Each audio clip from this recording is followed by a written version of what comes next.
क्या आपके बच्चे को भी बड़े वर्ड्स पढ़ने में प्रॉब्लम आती है, जैसे कि historical, fantastic, impressive and beautiful? ऐसे वर्ड्स को ब्लेंड करते हुए उसको अक्सर प्रॉब्लम आती होगी। तो आज की मेरी पूरी वीडियो इसी टॉपिक पे रहेगी कि हम अपने बच्चे को लेंदी वर्ड्स को किस तरीके से ब्रेक करके या किस तरीके से रीड कराएं। आज मैं आपको 3 सुपर इजी ट्रिक्स आपको बताऊंगी, जिसको फॉलो करके आप अपने बच्चे को बड़े से बड़े वर्ड्स इजीली रीड करा सकते हैं। सो वीडियो लास्ट तक ज़रूर देखिएगा, वीडियो बहुत ही इन्फॉर्मेटिव है। और अगर मेरी वीडियो अच्छी लगे तो चैनल को आज ही सब्सक्राइब कीजिएगा। तो बेसिकली आज मुझे ये चीज़ लगी कि जैसे मेरी डॉटर की भी जब क्लास बड़ी होती जाती है तो आपने देखा होगा लेसन्स में ना वर्ड्स बड़े हो जाते हैं। ज़रूरी नहीं है कि हमने जितने वर्ड्स कराए हैं उसी से रिलेटेड वर्ड्स लेसन में इंट्रोड्यूस हों। जब हम बच्चे को स्टार्टिंग कराते हैं रीडिंग की तो 2 लेटर वर्ड से 4 लेटर वर्ड तक का भी वर्ड बच्चा इजीली पढ़ने लग जाता है। उसके बाद जो थोड़े से बड़े होते हैं तो भी हमें उनको कैसे पढ़ाना है, ये सारी चीज़ों को देखते हुए आज मैं आपको सामने कुछ दिखाती हूँ जो बहुत हेल्पफुल रहेगा। वीडियो को अंत तक ज़रूर देखें कि किस तरह से आपके लिए हेल्पिंग रहेगी कि आप बच्चों को कैसे कैसे अलग अलग कैटेगरी वाइज बच्चों के साथ ये चीज़ें करें। तो डेफिनेटली आप इम्प्रूवमेंट देखेंगे जब बच्चा बड़े बड़े वर्ड्स को भी इंक्लूड करेगा रीडिंग में। जैसे यहाँ पे आपका स्पेंड आ गया। अब इसमें जब बच्चा 4 लेटर वर्ड्स को ही पढ़ पा रहा है तो इसके आगे उसको थोड़ा सा ये हार्ड लगेगा। तो आपको क्या करना है, इसमें सिलेबल वाइज अलग कर देना है। सिलेबल वाइज अलग करके या आप अपने वाइज ब्लेंड्स को अलग कर सकते हैं। स्प एंड ड। तो देखिए जब उसको ब्रेक लेके पढ़ेगा तो वो इस वर्ड को ईजिली पढ़ पा रहा है। ठीक है, जैसे कि एक रूल मैंने ये सेल्फ रूल बनाया है, catch and break rule. Catch and break rule में मैंने ऐसी कैटेगरीज को रखा है, जैसे कि आप देख सकते हैं कि कुछ बड़े बड़े वर्ड्स आ रहे हैं बुक में। Suppose fantastic, dictation, impressive, insects, ये बच्चे को लिखने के लिए भी आ रहे हैं, रीड के लिए भी आ रहे हैं। बट आप देख रहे हो कि ये इतना लेंदी सा वर्ड लग रहा है तो वो होपलेस हो गई होगा कि ये कैसे पढ़ूँ। तो आप उनको गाइड कीजिए। इनका क्या वे है कि आपको कैच करना है, पहले वर्ड को देखना है, इसमें से कैच करना है कि किस तरीके से आप इसको ब्रेक कर सकते हैं। और उसको देखिए, जैसे वोवल वाइज हम इसको ब्रेक करते हैं। For an fan, two s tag and tick, fantastic. अब उसके लिए ये पढ़ना ईजी हो जाएगा। लाइक सीबीसी वर्ड वो आराम से बच्चा पढ़ सकता है इसको। फैंटास्टिक, ड इक डिक्टेशन। आपको देखनी है ये चीज़ कि आप उसमें कुछ ब्लैंड्स भी हो सकते हैं, वॉवल टीम्स भी हो सकती हैं। आपको किस तरीके से ब्रेक करना है जिससे कि उसके पढ़ने को आप इजीली उसको पुशअप करेंगे कि हाँ बच्चा ये पढ़ पा रहा है। जैसे देखिए यहाँ पे इम्प्रेसिव है, ठीक है, हमारे लिए पढ़ना इजी है इम्प्रेसिव। तो इम्प्रेसिव, तो देखिए ये कितना इजी हो गया। In sec and insect. तो देखिए, तो इस वाले उसमें मैंने basically catch and break rule इसके लिए बनाया है कि जहाँ आपके पास वर्ड्स आएंगे, बहुत बड़े बड़े वर्ड्स आते हैं, तो आप उनको कैच कीजिए कि कहाँ से किस तरीके से कर सकते हैं और उसको वहीं से आप ब्रेक कर दीजिए।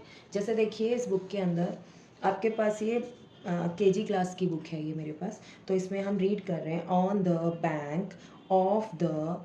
अब ये यहाँ आके बच्चा थोड़ा सा हॉपलेस हुआ कि ये तो बहुत बिग वर्ड है, तो आप उसको ब्रेक कराइए। That is bill A Bong, bill A Bong, बिला बोंग। ठीक है, स्टार्टिंग में ऐसा हो सकता है कि साउंड को लेके थोड़ा बहुत कन्फ्यूजन जनरेट हो। इट्स नो प्रॉब्लम, क्योंकि आपको भी पता है कि जब सारी ब्लेंडिंग्स वगैरह कवर अप हो जाती हैं तो मैक्सिमम केस में तब स्टार्टिंग में ना रीडिंग में बच्चे को थोड़ा सा कन्फ्यूज़न रहता ही है। बट उस टाइम आपको सिर्फ असिस्ट करना है, उनको ब्रेक करके दिखाना है कि आप कैच करो और ब्रेक करते जाओ और ब्रेक करके उस वर्ड को रीडिंग करने की कोशिश करो। क्योंकि जैसे जैसे बच्चा रीडिंग करेगा ना आगे, आप देखोगे कि वो लाइन वाइज भी धीरे धीरे उस चीज़ का, सपोज जैसे to the old gum tree, अगर उससे ट्री नहीं पढ़ा जा रहा तो वो ओल्ड गम ट्री पिक्चर देख के भी अंदाज़ा लगाएगा। धीरे धीरे ये चीज़ें इंप्रूव होंगी। बट सबसे पहले आपको कैच एंड ब्रेक का रूल अपनाना है, जिसमें हमें बच्चे को ये चीज़ें बतानी है। स्टार्टिंग में आपको खुद बतानी है, पेंसिल लेके ही उसको बोलना है कि आपको रीड करना है, इस तरह से कट करके या मार्क करके सिलेबल वाइज तोड़ के ही रीड करना है। ठीक है, नेक्स्ट रूल आपका आता है डिटेक्ट वॉवल रूल। इसके अंदर आपको क्या करना है कि आपके कुछ वर्ड्स दिए हुए हैं, यहाँ पे कुछ वॉवल्स टीम भी है। जैसे कि हम बच्चों को ये बताते हैं जहाँ भी 2 वॉवल्स एक साथ आते हैं तो मैक्सिमम केस में फर्स्ट वोवल अपनी साउंड को लॉन्गली बोलता है, नेक्स्ट जो वोवल होता है साथ में वो साइलेंट रहता है। तो ओ ए की साउंड में साउंड आती है O, this is a long O vowel also. Okay, A I both are vowel, so ये वोवल स्टीम हो जाती है हमारी। और यहाँ पे आपका ये मैजिक ही आ रहा है, क्योंकि जैसे ही मैजिक ही कम्स, तो आप मेरी वीडियो में देख सकते हैं, तो आई ई की साउंड ना बोल के आई बोलेगा, दैट इज़ माइक। तो इसको डिटेक्ट करना ज़रूरी है कि डिटेक्ट करो कौन सा वोवल रूल आ रहा है, वोवल टीम में है, वोवल मैजिक ई वाला है या पावर ऑफ वाई वाला है, उसी अकॉर्डिंगली बच्चा उसको रीड करे। तो स्टार्टिंग में जब आप इंडिविजुअली बेस पे कराते हैं कि आपने मैजिक ई कराया, तो आपने बहुत सारे वर्ड्स डेफिनेटली लिखवाए होंगे, तो उसको रीड कराया होगा। इतना ही काफ़ी नहीं है, जब बच्चा उसको रीड करेगा ना, बुक के अंदर जब उसका ये वर्ड आएगा तो हमेशा मिक्स होकर आएगा। देखिए जैसे फ्लिप एंड नेट, और देखिए बीच में आ गया लाइक। अब यहाँ आके वो फिर से रुकेगा, क्योंकि यहाँ पे उसको ये कंफ्यूज होएगा कि आई ई है, आई है क्या है।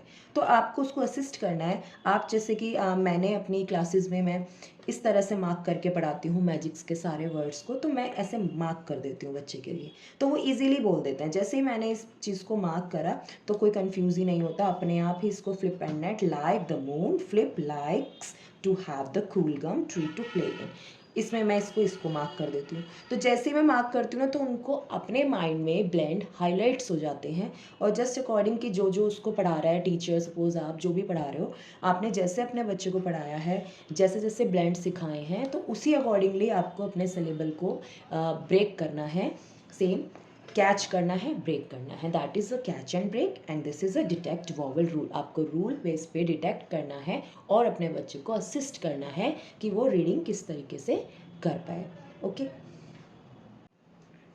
लास्ट मैंने प्रीफिक्स और सफिक्स का भी एक रूल में डाला है, कि जैसे कि आपने देखा होगा कुछ वर्ड्स होते हैं, जैसे ये लिखा हुआ है disconnected, that is very long word, ठीक है। अब आप अपने बच्चे को ये बता सकते हैं, प्रीफिक्स सफिक्स भी टॉपिक इंक्लूड कर सकते हैं, बहुत से प्रीफिक्स और सफिक्स को आप लिख के उनको रीड करा सकते हैं, क्योंकि ये भी आपका रूल को ब्रेक करेगा। देखिए यहाँ पे जो डिस है, दैट इज़ प्रीफिक्स डिस, और कनेक्ट आपका मेन वर्ड है, कनेक्ट मेन वर्ड है, और एड इज सफिक्स। तो आप इसको ये बता सकते हैं कि देखिए कनेक्ट आपका मेन वर्ड है, डिस को हमने हटाया, डिसकनेक्टेड, डिसकनेक्टेड। तो इनिशियल स्टेज पे तब आप ब्रेक करेंगे, डेफिनेटली वो कंफ्यूज होगा, बट आप तब उसको इस तरीके से कट करके suffix prefix wise, rule base wise, vowel team के रूल बेस वाइज, या आप कैच एंड एकदम ब्रेक करके catch and break rule wise आप चीज़ों को कराएंगे ना, तो डेफिनेटली जो बड़े वर्ड्स होते हैं बच्चा उसको ब्रेक करके पढ़ना सीखेगा, और जैसे जैसे वो चीज़ों को पढ़ना सीखेगा तो आप देखेंगे उनकी जो रीडिंग स्टाइल होगा वो काफ़ी फ्लुएंटली कन्वर्ट होता जाएगा। जैसे कि आप देखिए यहाँ पे, अब wombat digs on the bank of the Billabong. अब इस लाइन में ये इजी है लाइन, बट यहाँ आके बच्चा रुकेगा ही रुकेगा, क्योंकि ये बहुत लॉन्ग वर्ड दिख रहा है। तो आप तभी उसमें ऐसे करके सिलेबल को ब्रेक कर दीजिए, वॉम बैट इजी हो गया, बिला बोंग या बिला बोंग, आपने एनजी साउंड अलग से कराई हुई है, billabong, wombat, wombats अलग, wombats, that is जैसे मैंने बताया ना, एम, नेम इज टेस। हमने फ्लॉस रूल में डबल साउंड्स को सिखाया था, इसलिए मैं इसको अलग से ब्रेक करूंगी, टेस, टेस। If it gets to hot to dig in the sun, Tess will go to the big gum tree। तो जैसे जैसे हम ब्लेंड्स के टाइम पे ब्रेक करके कराते हैं, जब हम रीडिंग कराएंगे बच्चे को तो आपको उनको भी ब्रेक करना है, सिलेबल वाइज तोड़ना है। सिलेबल वाइज आप कैसे कैसे तोड़ सकते हैं, उसी के लिए मैंने आपको यहाँ रूल्स बताए कि आप कैच एंड ब्रेक का रूल्स फॉलो कर सकते हैं, वॉवल टीम को डिटेक्ट करके उसका रूल फॉलो कर सकते हैं, एंड लास्ट वन इज़ आप प्रीफिक्स और सफिक्स का भी रूल फॉलो करके बच्चे को ब्रेक करना सिखा सकते हैं। सो फर्स्ट ऑफ ऑल हमें रीडिंग के लिए, असिस्ट के लिए जो हमें ध्यान देने की चीज़ें हैं, आपको बहुत सारे sight words first of all जो मैं अपनी लास्ट वीडियो में भी कहती हूँ, साइड वर्ड्स को आपको प्रॉपर एक एरिए में, एक नोटबुक में, या आप जो चार्ट पेपर कहीं भी आप कर सकते हो, साइड वर्ड्स को लिख लेना है। जितने साइड वर्ड्स आप सिखा चुके हो उन सबको लिख लेना है। उसको डेली 5 to 10 मिनट्स उनको रीड कराना है। साइट वर्ड इज़ बिल्कुल सेंटेंस के लिए तो बहुत यूज़फुल है। जब तक आपको साइट वर्ड पढ़ने नहीं आएंगे तो वो आप सेंटेंस को प्रॉपरली रीड नहीं कर पाएगा बच्चा, ठीक है। नेक्स्ट वन इज़ आपकी वॉवल टीम हो जाती है। जितनी भी वॉवल टीम है, मैं नेक्स्ट वीडियो आपके साथ शेयर बहुत जल्द करूँगी।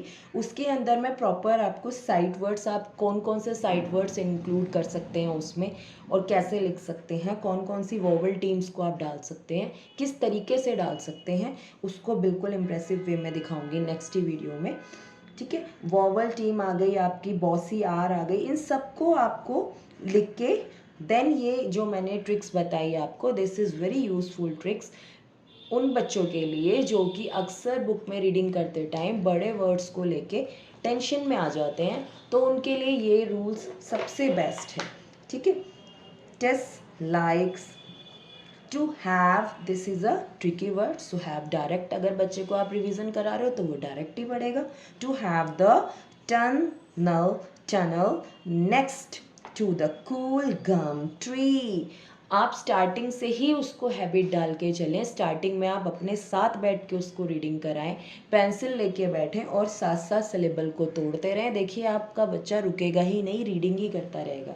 और जैसे जैसे उसको ये हैबिट हो जाएगी तो वो अपने आप ही पेंसिल का यूज़ करके ब्रेक कर करके पढ़ता ही जाएगा। On the bank of the billabong sits a possum, his name is Tran. If the wind gets too hot for him, Tran will go to the tree like this. ठीक है। अगर ये इंफॉर्मेशन आपको यूज़फुल लगी हो तो मेरा channel आज ही सब्सक्राइब करें, शेयर कीजिएगा। जिन बच्चों को ऐसी कोई प्रॉब्लम आ रही है तो डेफिनेटली ये हेल्पफुल रहेगा। और अगर आपको ऐसी ही कुछ और वीडियोस की नीड है या कोई और टॉपिक में कोई प्रॉब्लम आ रही है, then you can comment me in my comment section. So till then keep learning, keep reading, bye bye.